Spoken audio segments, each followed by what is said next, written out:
Hi friends, welcome to my channel. இன்னைக்கு நம்ம வீடியோல முட்டை கிரேவி எப்படி பண்ணலாம்னு பாப்போம். வாங்க வீடியோக்குள்ள போலாம். அது செய்யிறதுக்காக நான் 3 முட்டையை ஆம்லெட் போட்டு எடுத்துர்க்கேன்.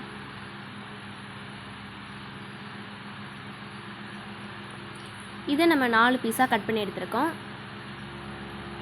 அடுத்து இதுக்கு தேவையான ingredients வெங்காயம், தக்காளி, இஞ்சி பூண்டு விழுது அதோட பெருஞ்சீரகத்தையும் அரைச்சு எடுத்துர்க்கோம். இப்போ நம்ம செய்ய ஆரம்பிச்சிடலாம். ஒரு panல எண்ணெய் ஊத்தி பட்டை போட்டு நல்லா ஃப்ரை பண்ணுங்க.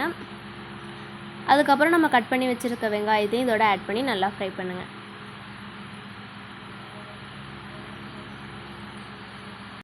இது செவந்ததுக்கு அப்புறம் நமக்கு தேவையான அளவு உப்பு சேர்த்து நல்லா ஃப்ரை பண்ணி விடுங்க. அடுத்து நம்ம கட் பண்ணி வச்சிருந்த தக்காளியும் இதோட ஆட் பண்ணி நல்லா ஃப்ரை பண்ணுங்க.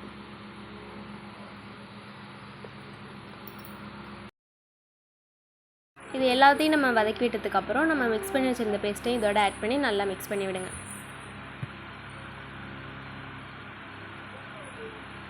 இது மாதிரி வந்ததுக்கு அப்புறம் நம்ம கட் பண்ணி வச்சிருந்தோம்ல முட்டை அதை இதோட ஆட் பண்ணி நல்லா கலந்து விடுங்க. அதை அடி பிடிக்காம நல்லா ஃப்ரை பண்ணி விடுங்க மீடியம் ஃப்ளேமில் வச்சு. இப்போ நம்ம மசாலா ஆட் பண்ண போகிறோம். மிளகாய் தூள் 3 table spoon, garam masala, pepper தூள் இது எல்லாத்தையும் ஆட் பண்ணி நல்லா மிக்ஸ் பண்ணி விடுங்க. இது மாதிரி மிக்ஸ் பண்ணதுக்கப்புறம் தேவையான அளவு தண்ணி ஊற்றி நல்லா கலந்து விடுங்க. இந்த தண்ணி கொதிக்கிற வரைக்கும் நல்லா கலந்து விடுங்க. இது மாதிரி கொதி வந்தோடனே சுண்டி வந்துடும், நம்ம அடுப்பு ஆஃப் பண்ணிடலாம். இப்போ நம்மளோட முட்டை கிரேவி ரொம்பவே ஈஸியான மெத்தடில் சூப்பராக ரெடி ஆகிடுச்சு. உங்கள் வீட்டில் ட்ரை பண்ணி பாருங்கள். நல்லா வந்துச்சுன்னா கீழே கமெண்ட் பண்ணுங்கள். இந்த வீடியோ பிடிச்சிருந்தா லைக் பண்ணுங்கள், ஷேர் பண்ணுங்கள், கமெண்ட் பண்ணுங்கள். மறக்காமல் நம்ம சேனலை சப்ஸ்கிரைப் பண்ணிட்டு பக்கத்தில் உள்ள பெல் ஐக்கானை ப்ரெஸ் பண்ணி அதில் ஆல் ஆப்ஷனை கிளிக் பண்ணுங்கள். அப்போ தான் நான் போடுற எல்லா வீடியோவும் உங்களுக்கு நோட்டிஃபிகேஷனாக வரும்.